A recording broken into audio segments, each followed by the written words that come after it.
Olivia finally finished washing the last dish from a large pile of dirty dishes and breathed a sigh of relief. She wiped her sweaty forehead with the sleeve of her robe. She had been working at the fancy restaurant, the King's Crown, for the past 2 months. The work there was nonstop. Olivia's responsibilities included not only cleaning the kitchen, but also taking out the garbage and doing the dishwashing. She also had to sweep the patio of the restaurant every morning, since the janitor only cleaned the main entrance of the establishment. Despite all of her responsibilities, Olivia was only paid a modest salary. It was just enough to support her 2 children and pay for her rented housing. By the time she came home in the evening, she was too exhausted to cook or help her kids with their homework, but she had no choice but to push herself more for the day. This difficult situation was a result of her being a single mother. Growing up in an orphanage, Olivia always dreamed of having a big, loving family. After graduating, she was fortunate to meet her soulmate, Wyatt, a kind and caring person. They got married and eventually had twin boys, Noah and Liam, who became the most precious treasure in their family. Despite working tirelessly as a taxi driver, Wyatt struggled to provide for his family as his own parents were unable to offer any support due to their alcoholism. Despite the challenges, the young family did their best to make ends meet with the money Wyatt earned from cab driving. Since she couldn't afford to leave her kids and find work, the financial responsibility of supporting her family fell solely on Wyatt. He went to great lengths to earn as much as possible, working night shifts and even breaking the cab driving rules by working illegally. Despite his efforts, the percentage of income from driving a taxi was small. Unfortunately, one day, Wyatt fell asleep at the wheel from exhaustion and got into a fatal accident. The death of her husband was a devastating blow for Olivia. She was now left alone to raise her 2 young children, who were just starting first grade without any help or support. Overcoming her own shyness and fear of leaving her sons alone, Olivia began to slowly earn money in low-paying jobs. At first, she would go door to door twice a day, distributing flyers and free newspapers in mailboxes. She also put up ads on special stands near public transportation stops. Although the pay was minimal, these jobs helped Olivia and her family to survive. 3 years have passed since her husband's death. Olivia still thought of Wyatt every day and missed him greatly. However, her 2 beautiful sons helped her to keep going and not give up. Getting a job in a restaurant was a stroke of luck for Olivia. Although the pay was still low, it was much more than what she had been earning by posting ads. This was more important for her at the time. She had grown accustomed to the various difficulties of making ends meet. Working as a dishwasher didn't seem so bad to her. The only thing that constantly worried Olivia was the way her sons, Noah and Liam, were treated at school. They were often bullied and made fun of because of their family's poverty and modest possessions. Olivia's children dressed as simply as possible: practical trousers and sweaters, cheap cotton shirts. If something got torn, she would try to fix it instead of buying new clothes. The only thing Olivia couldn't control was time, as her children inevitably grew and needed new clothes and shoes that fit them. Unfortunately, Olivia herself couldn't afford to buy even the simplest new blouse and had to make do with worn-out clothes that were close to falling apart. "Your last name should have been Brokey, not Ritchie," Noah and Liam were teased by their wealthier classmates. The children didn't understand that their family was forced to live modestly against their will. "Look at them, they can't even afford a donut." Their classmates laughed at the brothers in the school cafeteria. "Get out of here, you bastards. How do we know? Maybe you're stealing from others while you're standing in line. You're not getting anything anyway. Get out of here." It was very painful for Olivia to hear such accusations against her children, but the school administration was indifferent. "We don't know why the other kids are behaving like that. Maybe your children did something to provoke them," they said. Olivia often wished she could take her twin sons and enroll them in a school far away where they wouldn't be bullied because of their difficult home situation. However, she knew she didn't have the means to do so at the moment.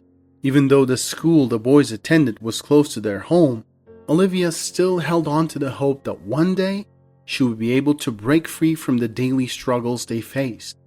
In the meantime, she did her best to comfort her boys and support them.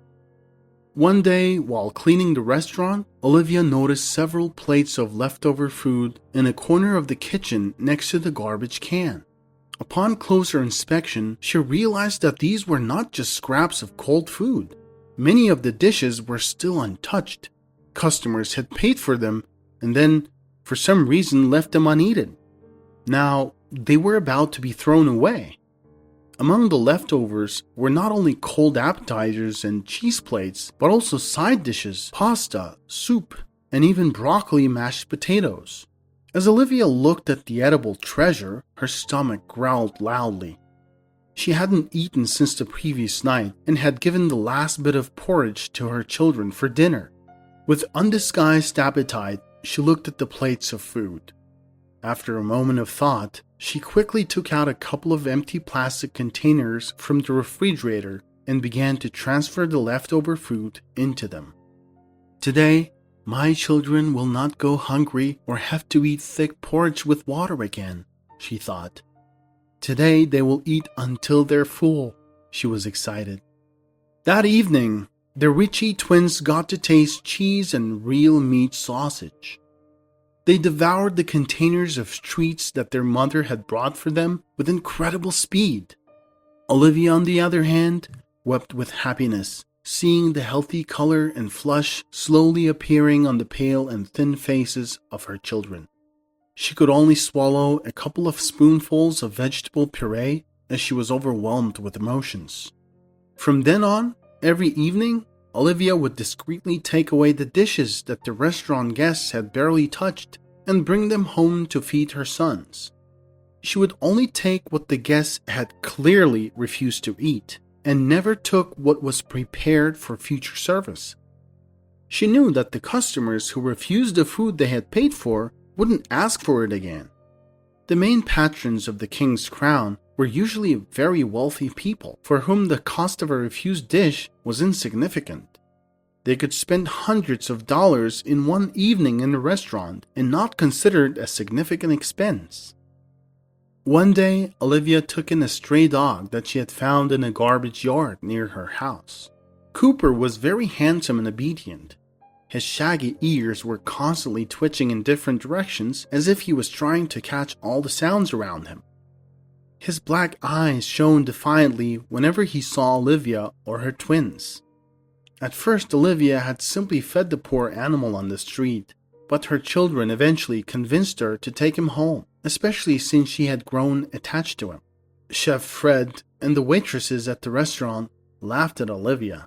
They didn't know she had children and thought she was taking the food home for her dog. "God, she's like a skeleton herself," Fred would sometimes joke. "It would be better if Olivia herself ate something. She just gives everything to her dog." For several months, everything went well, until the King's Crown changed hands. A man named Stephen Brooks became the new owner of the restaurant. He was young and ambitious, but had an obsessive desire to control everything and everyone.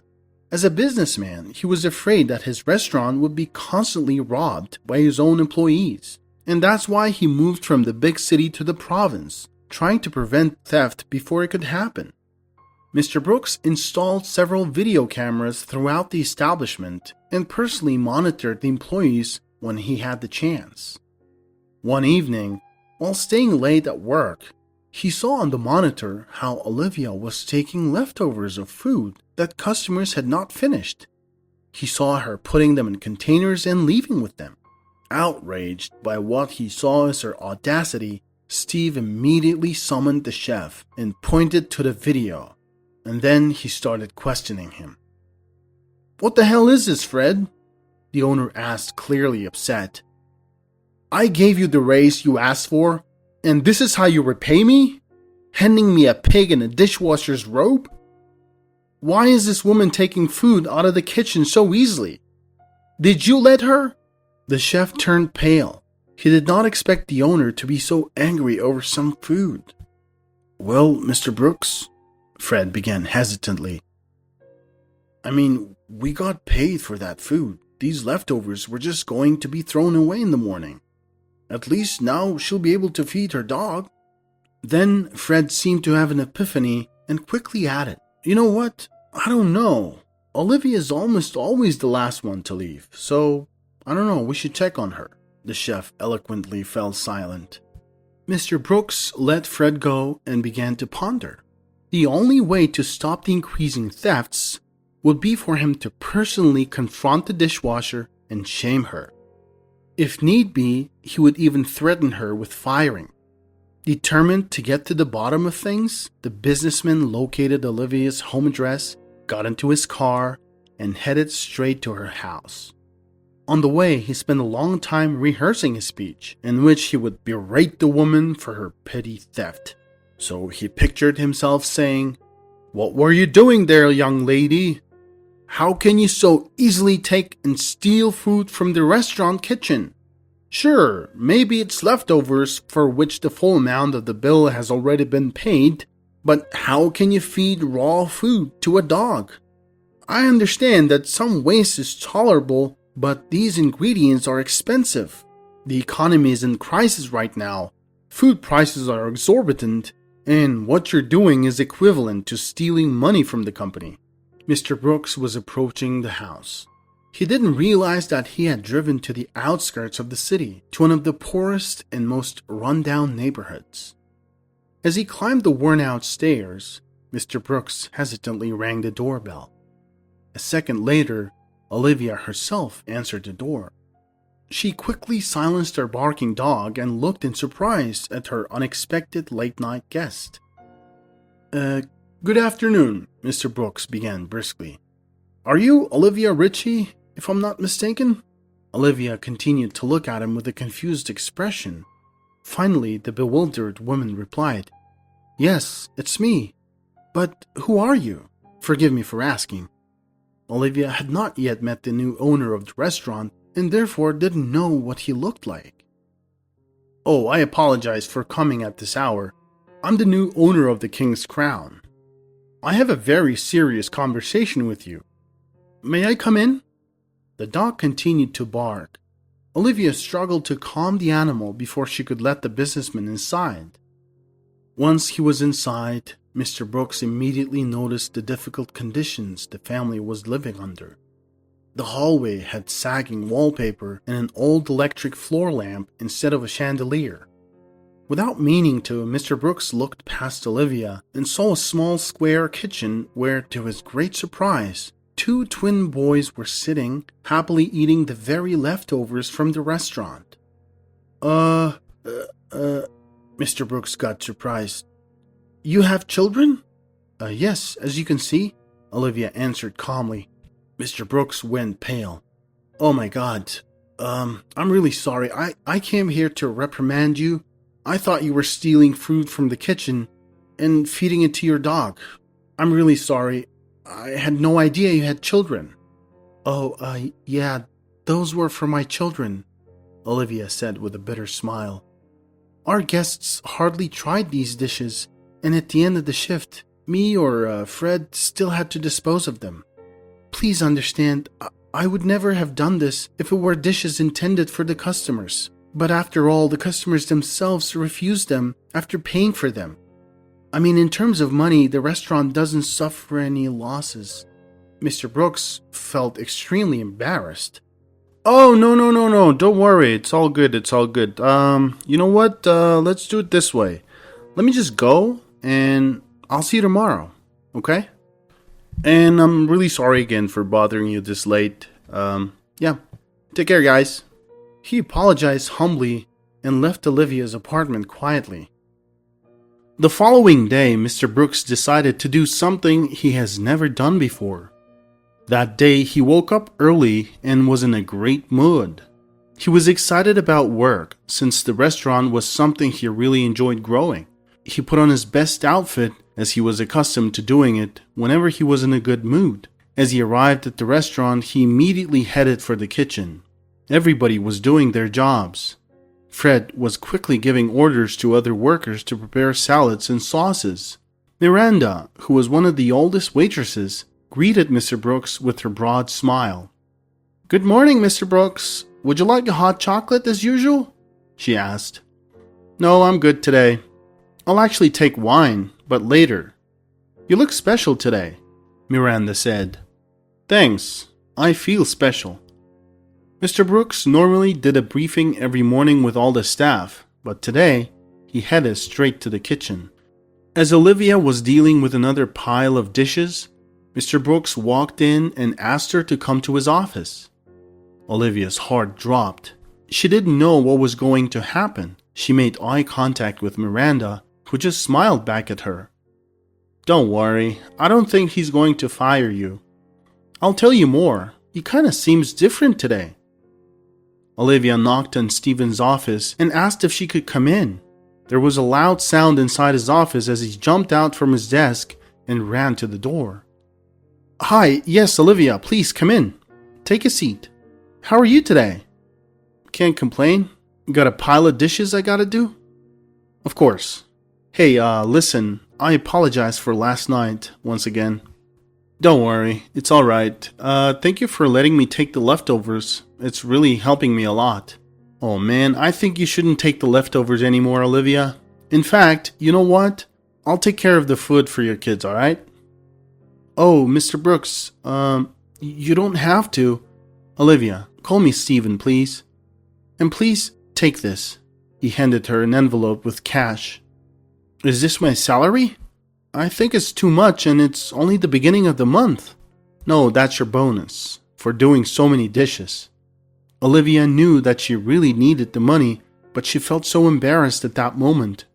She asked Stephen if there's more work she can do in the restaurant to pay back, to which Stephen said, "There is something you can do for me. Do you think you and the twins can accompany me on a trip somewhere?" Long story short, she came out of Stephen's office beaming with light. Miranda noticed it and smiled gently. From then on, Stephen tried to help her all the time.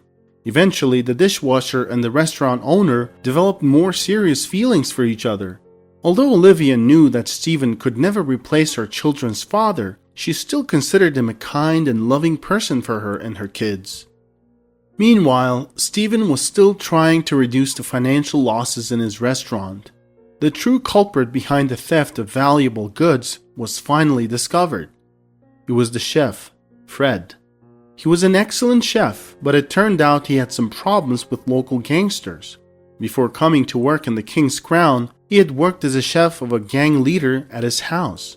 He made good friends and started dealing drugs as a side hustle, but soon he had accumulated debt with drug dealers and was unable to pay them back a large sum.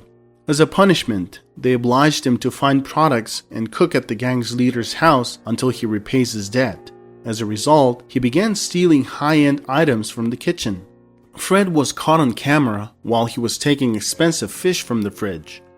After everything that had come up, Fred was expecting to be fired immediately. Stephen called Fred to his office and they talked. "Why didn't you tell me?" Steve began. "I'm sorry, Steve. I'm sorry. I was gonna say it, but I was just desperate. These guys, they were threatening to hurt my family." "Why didn't you go to the police, man? These are serious matters. You can't just try to fix things by stealing, man." Fred was one of the best chefs in town. Before Steve became successful in the city, he used to live in this town. He started his journey with a food cart. Fred was the first employee that Steve had hired. Fred just loved his job and often went the extra mile to help Steve. When Steve decided to move to the city, they fell off for a while. "Fred, you're one of the best chefs. I've known you since we were young. I want to trust you, alright?" "Yes, Steve." "Don't get me wrong, man. I'm not making millions here, but I'm going to give you another chance. You've been really good to me and helped me a lot when I was starting out. I will never forget that, but please, be honest with me, okay?" "Sure, Steve. Thank you so much." "How much?" "What?" What's your debt? Oh, it's 20 grand, man. Alright, consider it covered. I'm gonna talk to them. Steve didn't want to fire Fred. Also because if he wasn't stealing, he wouldn't have ended up learning more about Olivia and her sons. And now he was seriously considering proposing to Olivia and adopting Noah and Liam. He had asked Olivia to move into his place with the boys. They all now lived together in a large, spacious apartment. Stephen's heart was completely healed as he had divorced his wife 6 months ago because she cheated on him with his business partner. Now, after some time, the businessman was ready for a serious, genuine relationship, and so he decided not to go too far and chose the pure and honest love of Olivia. What are your thoughts on the story and characters? How would you handle things differently? Share your thoughts, as they may be helpful for those experiencing difficult times. If you enjoyed the story, please consider liking and subscribing for more stories. Click the notification bell button. Thank you, and we'll see you soon.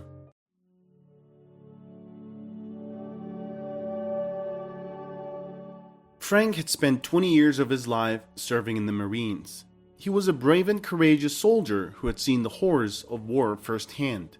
He missed the sense of purpose and camaraderie that he had in the military, and he struggled with the transition to civilian society. Frank's difficulty adjusting to civilian life was compounded by the fact that he didn't have any prior experience with managing finances. He found himself struggling to make ends meet and was constantly worried about money. As time went on, Frank became increasingly isolated and lonely. He struggled to connect with others and found himself turning to alcohol as a way to cope with his feelings of isolation and stress. This only made matters worse, and Frank found himself spiraling out of control. Eventually, Frank lost his housing, which he had waited 6 years to get. He was now homeless and living on the streets, with nothing but the clothes on his back and a few coins that he managed to beg for each day. Frank felt like he had hit rock bottom and didn't know how to get back on his feet. Frank meandered through the well-known streets of his hometown, his thoughts stuck in a loop, replaying a particular day from his past. It was a day he lost a comrade during a special operation, and he couldn't shake the memory. His mind was like a hamster wheel, always spinning until he turned to alcohol to escape the pain. As he strolled by a row of shops, his attention was drawn to a hair salon, its bright sign a beacon against the gray backdrop of the street. Frank caught his own reflection in the window, and he stopped in his tracks, momentarily stunned by what he saw. The man staring back at him was a far cry from the soldier he once was. His hair was overgrown and unkempt, and his beard had grown to a length that obscured his features. Frank felt a pang of shame, realizing how far he had fallen. He had become one of the many homeless veterans who roamed the streets, forgotten by society and left to fend for himself. As he continued to stare at his reflection, Frank felt a sense of determination wash over him. He knew he needed to make a change, to reclaim his dignity and start anew, but the path ahead was uncertain, and he wondered if he had the strength to face it. With a few begged coins clutched tightly in his hand, Frank hesitated outside the hair salon, uncertain if he had enough. Summoning the courage to enter, he was met with disdainful looks from the staff, one of whom even wrinkled her nose and commented on his odor. Frank felt embarrassed and ashamed as he tried to explain the situation. I'm sorry. I know I don't smell great, but do you think you could give me a quick buzz cut? He said softly. Olivia rolled her eyes and shook her head. Sorry, buddy, we're not a charity here. You should try looking for cans in the trash instead, she said, pointing to a nearby bin. Feeling embarrassed and dejected, Frank turned to leave the salon. As he was about to walk out the door, he heard one of the girls snicker and whisper something to her colleague. What a loser, the girl said loud enough for Frank to hear. I can't believe he even thought we would let him in here looking like that. The other girls laughed along with her, making Frank feel even more ashamed. Frank took a deep breath and tried to hold back his tears as he walked away from the salon. He couldn't help but feel like he didn't belong in this world anymore. He had given his all to his country, and this was how he was treated. It was a harsh reality that he had to face every day. Frank went out without saying anything back because he saw no point in reacting to something he was already used to. When he was outside, a young girl walked towards the salon. Rachel took one look at Frank and said, "Nice hairstyle, sir." She thought he had already gotten a haircut. "Thanks, but I don't really like it." Frank laughed and walked past her. Rachel was confused. Sir, you just came out of our salon. Would you like to get your hair redone? Frank stopped and looked at her with a smile on his face for a while. Thank you, sweetheart. Your friends didn't have time for me, Frank said, trying not to blame them. Rachel thought it was strange because there were 2 available hairstylists. Sir, come on in. I'll fix your hair, Rachel offered. Frank sighed and felt like he was forced to tell her what really happened. Oh my god, I'm so sorry, sir. I just got to work. Let me give you a nice one to make it up. I'm full of energy right now. Rachel smiled. I'm sorry, honey, but I can't even pay you. I only got a quarter and a dime. Do you think you could just give me a buzz cut? Sure, sir. Come on in. I can give you a buzz cut if you want to, but I think I can give you something else that you will really like. Rachel smiled and asked Frank to come in holding the door. Rachel and Frank walked into the salon. Olivia couldn't help but notice them and let out a slight groan. Oh, here we go again, she thought to herself. Rachel, oblivious to Olivia's reaction, walked over to the receptionist and greeted her with a smile. Hey Tina, can you please call the lady that had an appointment for 10 and ask if she can come later? Like say 11:20? She asked cheerfully. Why? What happened? Tina asked. Oh, I've got a client here. Rachel looked at Frank. Tina looked Frank up and down. We kicked this guy out just before he came in. What did he tell you to get you to do his hair? Tina asked. Hey, Tina, take it easy, alright? Jesus, Rachel replied, taking off her jacket. Rachel, you sound like you know this bum. Why do you even care? Or is he your father? Tina asked and laughed. Rachel looked up at her, her anger building up. But then she remembered that she needed to control her emotions and not go down on her level. She sighed and said, Sure. What if he is my father? What then? Frank stood there not knowing what to do. He didn't want to cause any trouble or get them to call the police. He just wanted to leave at that moment. Olivia walked out from another room. She saw Frank standing there and sighed. What are you doing here? Didn't I tell you to stay away from here? Rachel turned to Olivia, a bit surprised. Oh, hi, Olivia. How are you? She asked, trying to make small talk.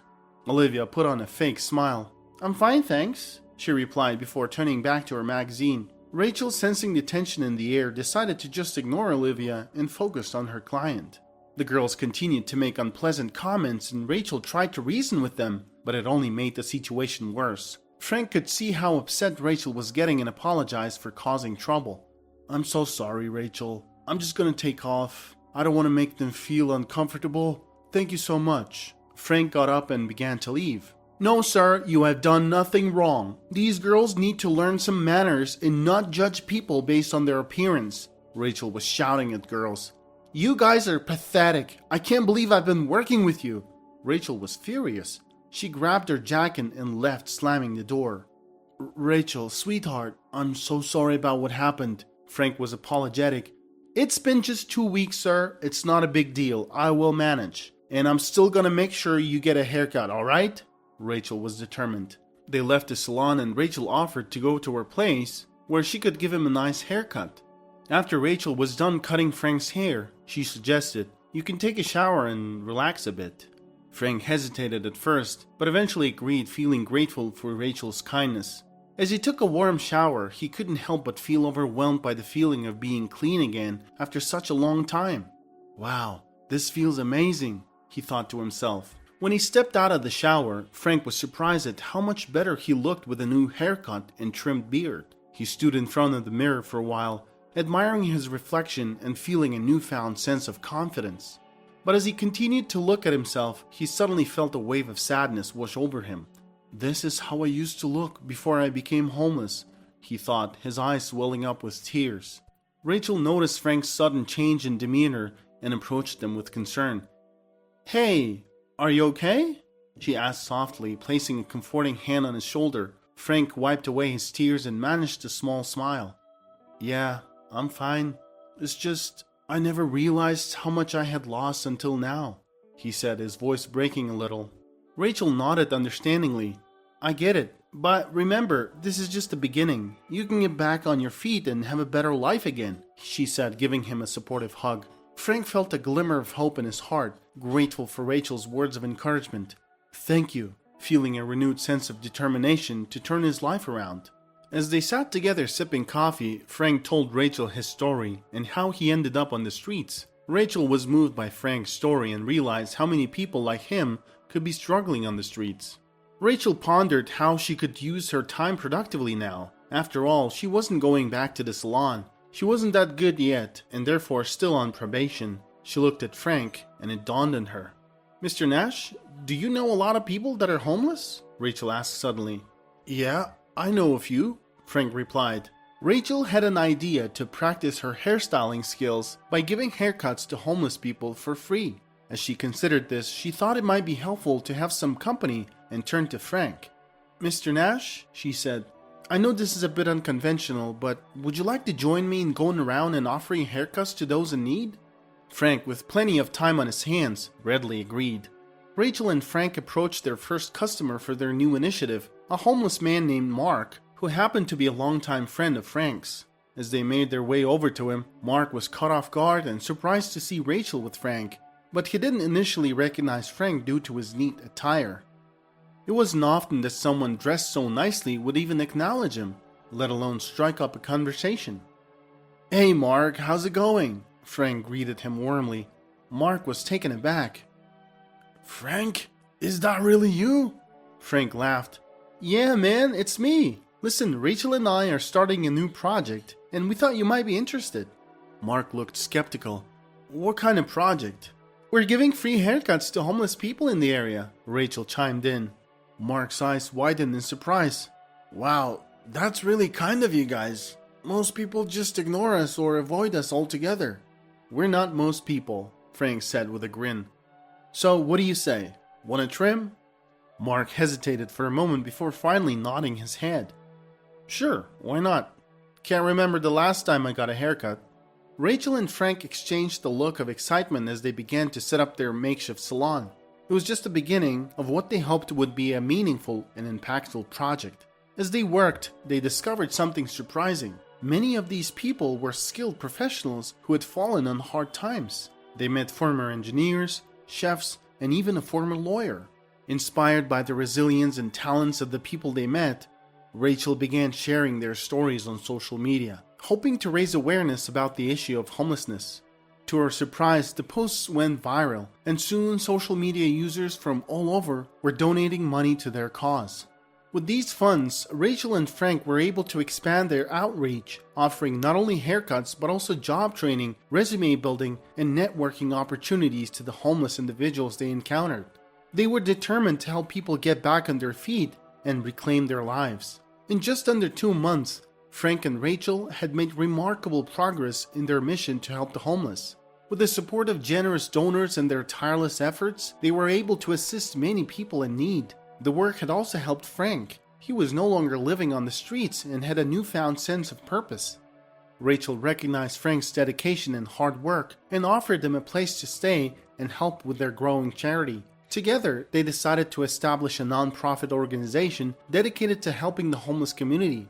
The charity gained momentum quickly, with more volunteers and donations pouring in each day. Rachel's passion and leadership skills soon made her the natural choice to lead the organization, and she became its chairwoman. Frank took on an administrative role, helping to manage the day-to-day operations and ensuring that the charity stayed true to its mission of helping people get back on their feet. Together, they continued to make a positive impact on the lives of those who had fallen on hard times. Once, Frank and Rachel were enjoying a peaceful afternoon lounging on the grassy lawn of the park. Frank had a content smile on his face as he reflected on his work. "This kind of work reminds me of my days in the Marines," he said. "I love being part of a team and working alongside truly loyal people." Rachel sat beside him, appearing more subdued than usual. Frank noticed her demeanor and grew concerned. "Is everything okay, Rachel?" Rachel took a deep breath, gathering her courage before confiding in Frank. "My dad was actually killed when he was in the Marines," she revealed, her voice soft and trembling with emotion. Frank's expression softened as he reached out to comfort her. "I'm so sorry, Rachel. That must have been incredibly difficult for you." Rachel nodded, tears welling up in her eyes. "It was, but talking to you about it actually helps. It's not something I usually talk about." Frank nodded in understanding. "I get it. It's not easy to open up about something like that, but I'm here for you, Rachel." You can always talk to me. Rachel managed a small smile through her tears, feeling grateful for Frank's kind words and support. Thank you, Frank. That means a lot. Ever since Rachel's father passed away, she had been searching for people who had served in the Marines. She believed that listening to their stories would bring back fond memories of her father's pride and eventually help her overcome her grief. What Frank didn't know was that when Rachel first saw Frank, she knew he was a former Marine based on his behavior and mannerisms. Their friendship deepened, strengthened by their shared experiences and their commitment to making a positive impact in the world. They knew that together, they could accomplish great things and help many people in need. As Rachel and Frank walked home from work one day, they happened to pass by the hair salon where Frank was denied a haircut. Memories flooded back to them, and Frank couldn't help but stop and look at the place. "Remember this place?" Frank asked, a smile spreading across his face. "Of course I do," Rachel replied with a grin. "This is where it all began." Just then, Olivia came outside and saw Rachel and Frank standing there. She looked at Rachel with a sneer and addressed Frank. "Is this woman bothering you, Mr. Nash?" Rachel was taken aback by Olivia's hostility and looked at Frank with a puzzled expression. "Not at all, Olivia," Frank said with a smile. "In fact, Rachel is the new owner of the salon." Olivia's face fell. She didn't understand what was going on. But a moment later, she realized that the man she had previously kicked out of the salon was the same man who had bought it. She felt embarrassed and ashamed of her behavior towards Frank, and Rachel could see the guilt written all over her face. Olivia hesitated for a moment before speaking. "I'm sorry for how I treated you before, Mr. Nash," she said and ran back inside. She didn't know whether to stay or leave. Rachel was taken aback by the unexpected turn of events. It transpired that Frank and some of his fellow charity workers had been on the lookout for a hair salon that would cater to everyone, regardless of their background or financial situation. They had come across the owner of the salon, who was struggling, and expressed her willingness to sell it. Frank and his team seized the opportunity and decided to gift the salon to Rachel as a token of appreciation for her hard work and dedication. When Frank shared the news with Rachel, she was overwhelmed and couldn't believe what she was hearing. "You guys bought me a hair salon?" she exclaimed. "Yes, we did," Frank confirmed with a grin. "It's all yours, Rachel." Tears of joy streamed down Rachel's face as she hugged Frank tightly. "I don't know what to say," she whispered. "Thank you so much." Frank patted her back and said, "You deserve it, Rachel. You've been working hard and we wanted to show you our appreciation. We hope this will help you achieve your dreams." Rachel smiled through her tears, feeling a renewed sense of purpose and excitement. She was grateful for the support and encouragement she had received from Frank and the charity workers. As the group stood outside the newly acquired salon, they watched as the workers put up a brand new sign that read, "Rachel's." Rachel felt a sense of pride and accomplishment as she gazed at the sign, realizing that her dream was finally coming to fruition. "I can't believe this is happening," Rachel said, her voice trembling with emotion. "It's real, Rachel," Frank said reassuringly, "and it's all yours." Rachel couldn't stop smiling as she walked towards the entrance of the salon, her heart bursting with excitement.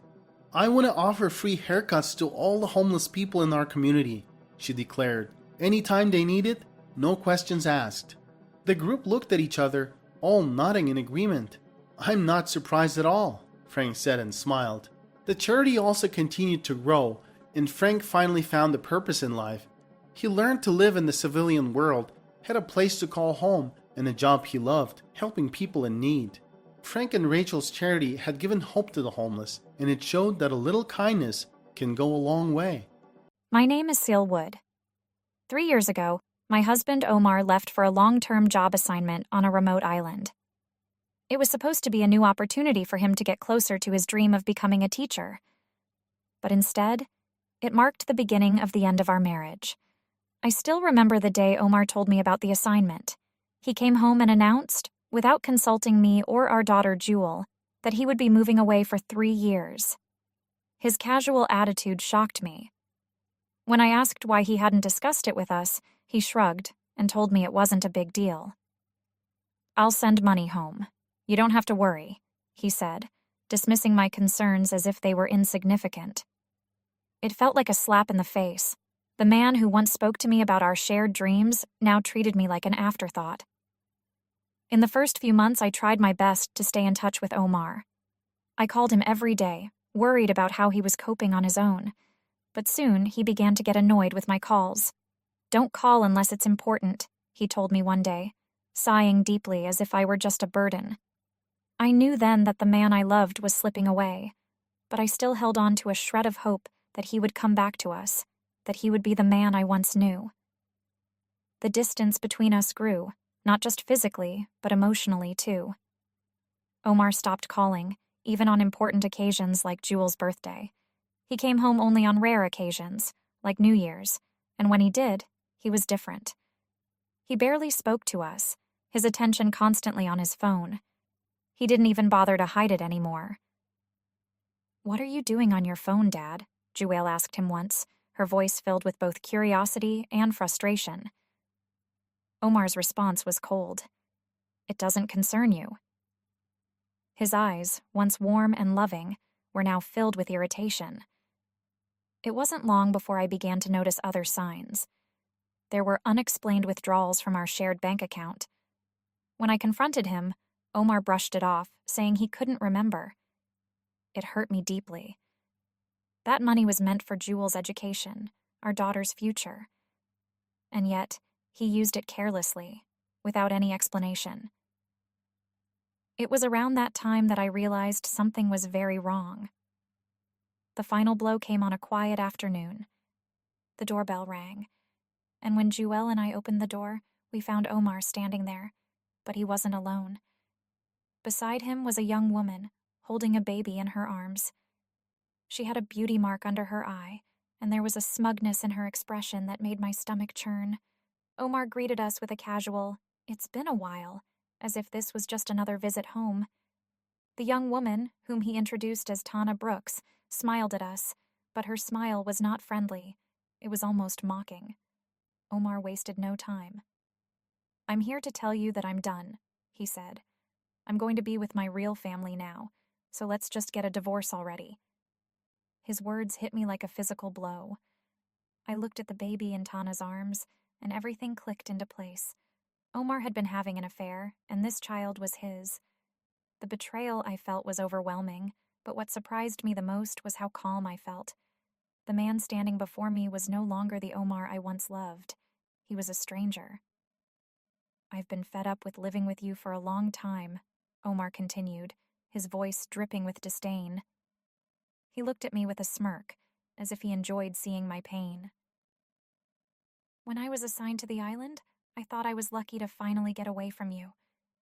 He turned to Tana, and she smiled at him in return, a smile that spoke of shared secrets and a life they had built without me. Jewel, who had been quietly observing the exchange, finally spoke up. "Dad, you don't know anything about Mom, do you?"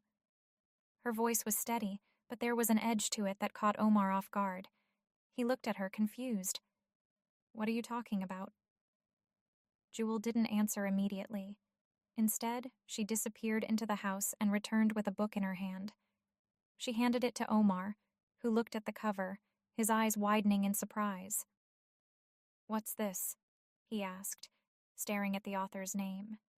It was my pen name, the name I had been using since my days in the literary club where Omar and I had first met. "Mom's a novelist," Jewel said, her voice filled with pride. "She's been working from home all these years, and her books have been quite successful. One of them is even being adapted into a movie." Omar's face went pale. He had no idea. He had been so caught up in his own world that he hadn't even noticed what was happening in mine.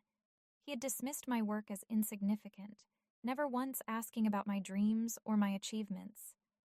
Omar tried to recover, but the shock was evident on his face. "You never told me," he stammered. I looked at him, and for the first time in a long time, I felt no emotion, no love, no hatred, just indifference. "I tried," I said, "but you never listened." The realization seemed to hit him then, and he looked away, unable to meet my eyes. Tana, who had been silent until now, suddenly spoke up, her voice filled with arrogance. "If you're so successful, then maybe you should be the one paying a settlement," she said, her tone challenging. Omar nodded in agreement, his pride wounded. The absurdity of their demand left me speechless. They were the ones who had betrayed me, and now they wanted compensation? I couldn't help but laugh, a cold, bitter laugh that seemed to echo in the silent room. Jewel stepped forward, her eyes locked on Tana. "You're Sugar, aren't you?" she asked, her voice calm but accusatory. Tana's face turned white at the mention of the name. Omar looked confused, but Jewel continued. "Sugar was a game streamer who caused a scandal a few years ago. She got involved with another streamer, and there were rumors about a secret pregnancy. That baby you're holding, is it even Dad's?" Omar's confusion turned to horror as the truth began to sink in. He grabbed Tana by the shoulders, his voice trembling. "Is that true? Is the baby mine or not?" Tana looked away, her silence answering the question. Omar's face crumpled as he realized that everything he had believed in was a lie.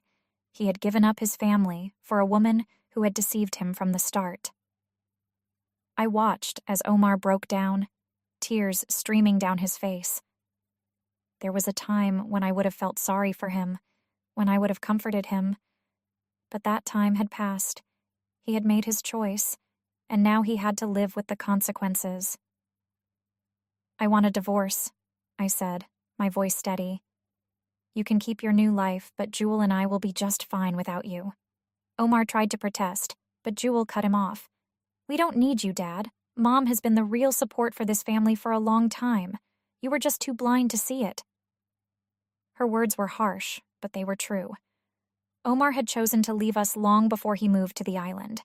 He had abandoned his responsibilities, his family, and his dreams. As I looked at Omar and Tana, I felt a sense of closure. The life I had once dreamed of with Omar was gone, but a new chapter was beginning for Jewel and me. I turned to my daughter, who smiled at me, her eyes filled with determination. "Let's go, Mom," she said. And I nodded. Together, we walked away from the past, ready to face whatever the future held. Over the next few months, the divorce proceedings were finalized. Omar tried to negotiate, tried to convince me to take him back, but I stood my ground. The man I had once loved was gone, replaced by someone I no longer recognized. Tana, too, faced her own challenges. The truth about her past came out, and she was forced to leave the island, her reputation in tatters. Omar lost his job at the tutoring center, his dreams of being a teacher shattered. He had betrayed not only me, but also his own aspirations. He ended up taking a job in manual labor, his once bright future reduced to nothing. It was a harsh reality, but it was the result of his own choices. As for me, I continued to write. My books gained popularity, and I found solace in my work. Jewel excelled in school, her strength and resilience inspiring me every day. We built a new life together, one that was free from the shadows of the past. It wasn't always easy, but it was ours, and that was enough. One day, I received a letter from Omar. It was filled with apologies, with pleas for forgiveness. He wrote about how he had lost everything, how he regretted every decision he had made. But as I read his words, I realized that I felt nothing. The love I once had for him was gone, replaced by a sense of peace. I didn't need his apologies or his regrets. I had moved on, and so had Jewel. The past was behind us, and the future was bright. I had found my voice as a writer, and Jewel had found her strength as a young woman. Together, we were unstoppable. And as I looked at my daughter, I knew that no matter what challenges lay ahead, we would face them together, with courage and with love. The story of Omar and Tana was a cautionary tale, a reminder of what happens when you lose sight of what truly matters. But for Jewel and me, it was a new beginning, a beginning that was filled with hope, with dreams, and with the promise of a better tomorrow.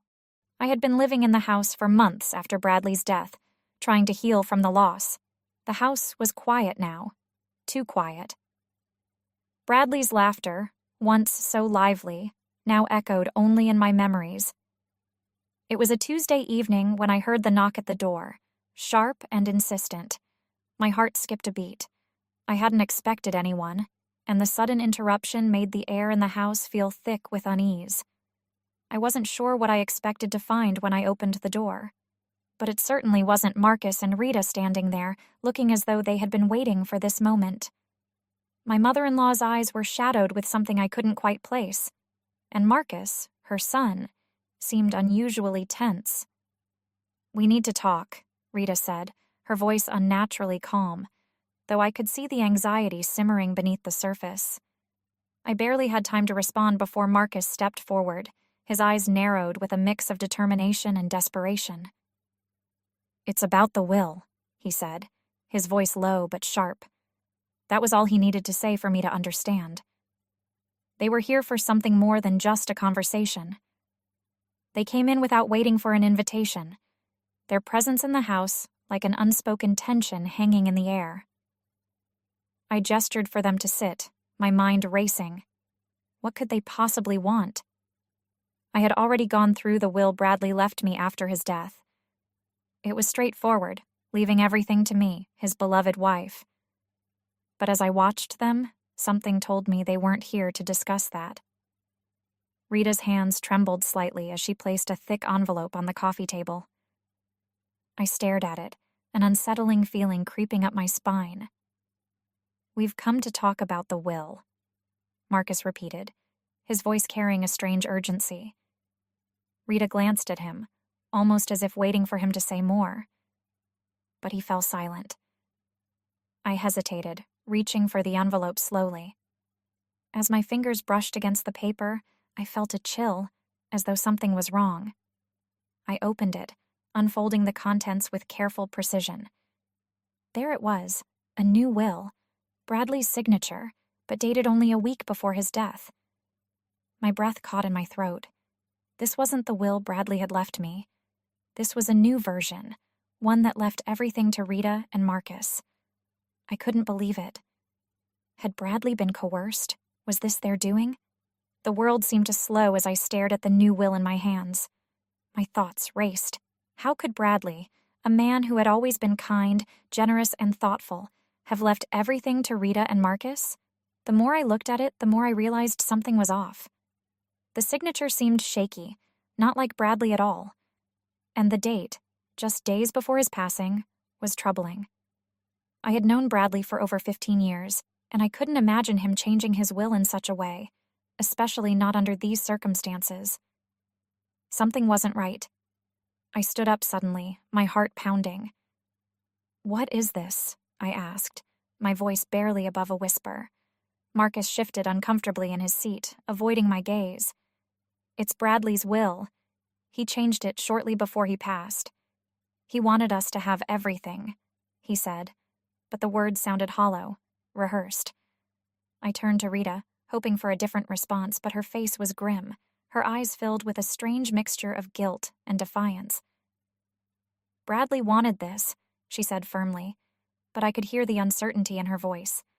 Something was wrong, and I needed to find out what. I couldn't shake the unease that settled deep in my chest. This new will felt like a lie, a manipulation. I had to know the truth. I needed to find out what had really happened in those final days of Bradley's life. Without saying a word, I excused myself and left the room, heading straight for the study. It was Bradley's space, where he kept all his important documents, the place where I had found the first will, the one that left everything to me. I rifled through the drawers, the familiar scent of old paper filling the air. As I dug deeper, my hands trembling, I found something that made my heart race, a recording device. It was small, inconspicuous, but the red light on it indicated that it had been used recently. My breath caught in my throat. Could this be the evidence I needed? I quickly played the recording, my hands shaking. The voice that filled the room was Bradley's, but he sounded weak, exhausted. "I'm signing it because I have no choice," he whispered. "Hazel, please forgive me." The recording ended abruptly. I was frozen, the weight of what I had just heard crashing over me. Bradley had been coerced. He hadn't signed that will willingly. I couldn't hold back the rush of emotions as I walked back into the living room. I held the recording device in my hand, my grip tight, and my voice filled with a mix of fury and heartbreak. "You did this to him," I said, my words sharp. Rita and Marcus stood up immediately, their faces pale. "What is that?" Marcus asked, his eyes wide with fear. I pressed the button, playing the recording out loud for them to hear. Bradley's voice, so fragile and filled with regret, filled the room. "You heard him," I said quietly, my voice trembling with a mixture of rage and sorrow. "He didn't do this willingly. You forced him." Rita's face contorted with guilt, and Marcus took a step back, his eyes darting between me and the recording. "You're twisting this," Rita said, her voice defensive but shaky. "We only wanted to make sure Bradley's wishes were respected." "Respect?" I repeated, my voice rising.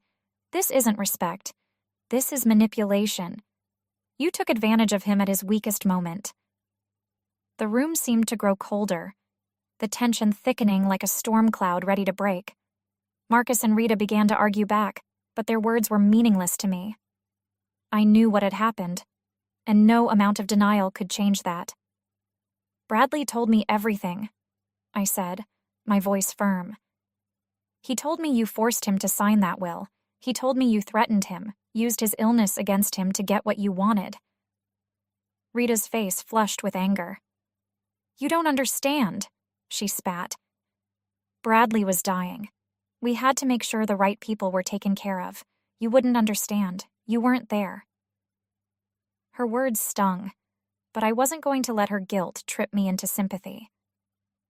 "I was there," I said coldly. "I was the one who stayed by his side, day and night, watching him suffer while you were nowhere to be found. And now you want to take everything he worked for? You don't deserve any of it." Marcus clenched his fists. "You don't know what you're talking about," he growled, but his voice lacked conviction. "Bradley would have wanted us to have it. You're just trying to take it all for yourself." The accusation hung in the air, but I refused to be drawn into it. The truth was clear, and I wasn't going to back down. I knew this battle wasn't over, and I needed more proof. I wasn't about to let Rita and Marcus get away with what they had done. I needed to know exactly what had happened in those final days at the hospital. The next day, I went to the hospital where Bradley had been treated. I wasn't sure what I was looking for, but I had a feeling that something in the records would give me the final piece of the puzzle. After some persuasion, I was granted access to the surveillance footage from the hospital. My heart raced as I sat in front of the screen, watching the grainy footage of the hospital room where Bradley had spent his final days. The image was clear enough for me to see Rita and Marcus entering the room. The footage showed them sitting by Bradley's bedside, talking in low voices. They were smiling, their expressions too pleased for people who should have been grieving. As the footage continued, I saw the moment when they pressured Bradley to sign the will. Rita was standing over him, and Marcus was holding the pen in front of his trembling hand. Bradley's face was pale, his body weak, but it was the look in his eyes that broke my heart. He was scared. He was being forced. The footage was undeniable. I had what I needed now. Bradley's last days had been filled with fear, manipulated by the very people he should have been able to trust the most. I returned home, determined to confront them once and for all. I called Rita and Marcus to meet me at the house, but this time, I wasn't going to play their game. When they arrived, they could see the change in my demeanor. I wasn't angry anymore. I was resolved. I sat them down and played the footage from the hospital on the TV screen. As they watched, their faces twisted with panic. "You think this will stop me?" Marcus said, his voice trembling but defiant. "You're nothing but a meddler, Hazel. This will never hold up in court." But the fear in his eyes told a different story. They knew they were done. The truth had been exposed, and no matter how hard they tried to deny it, the evidence was irrefutable. I stood up and looked at them, my voice steady. "You can try to deny it all you want, but the truth is out. Bradley was coerced, and now I will make sure he gets the justice he deserves." The legal battle began shortly after the confrontation. I filed charges against Rita and Marcus for elder abuse and forgery. The courts moved quickly, and soon enough, the hearings were underway. Rita and Marcus tried to defend themselves, but their stories didn't hold up under scrutiny. The footage from the hospital, along with the recording of Bradley's voice, made it clear that they had manipulated him in his final days. The emotional toll was immense, but I stayed strong. I knew I was fighting for Bradley's memory, for his dignity. Days turned into weeks, and the trial dragged on, but I never wavered. I had the truth on my side. In the end, the judge ruled in my favor.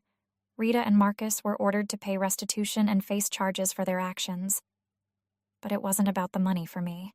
It was about ensuring that Bradley's legacy wasn't tainted by their greed. The aftermath of the trial was quieter than I had expected.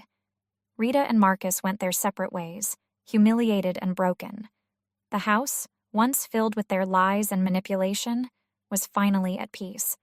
But even though I had won, it didn't feel like a victory. I had fought to honor Bradley's memory, but I couldn't bring him back. He was gone, and no amount of justice could change that. I spent the next few months in solitude, trying to heal, to move forward. There were days when I could feel his presence in the house, as if he were still there, watching over me, and other days when the silence felt deafening. But I knew one thing for certain. I had honored his last wishes, and that was all I could do. Over time, I began to heal. It wasn't easy, and there were moments when I felt lost without Bradley. But slowly, I started to rebuild my life. The house that once felt so empty began to feel like home again. I redecorated, filled the rooms with light and warmth. It wasn't the same without Bradley, but it was mine.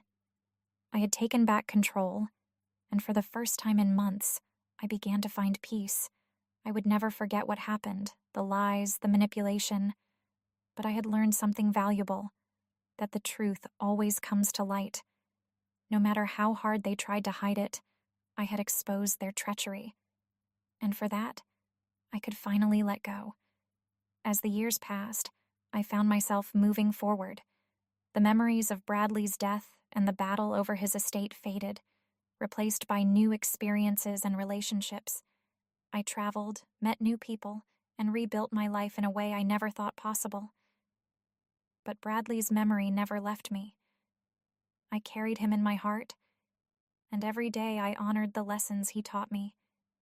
To be strong, to stand up for what's right, and to never let anyone take away what I deserved. The past was behind me now, and the future was mine to create. With each passing day, I moved closer to the life I had always wanted, free from the shadows of the past, and as I looked forward, I knew one thing for sure. No one would ever take away my peace again.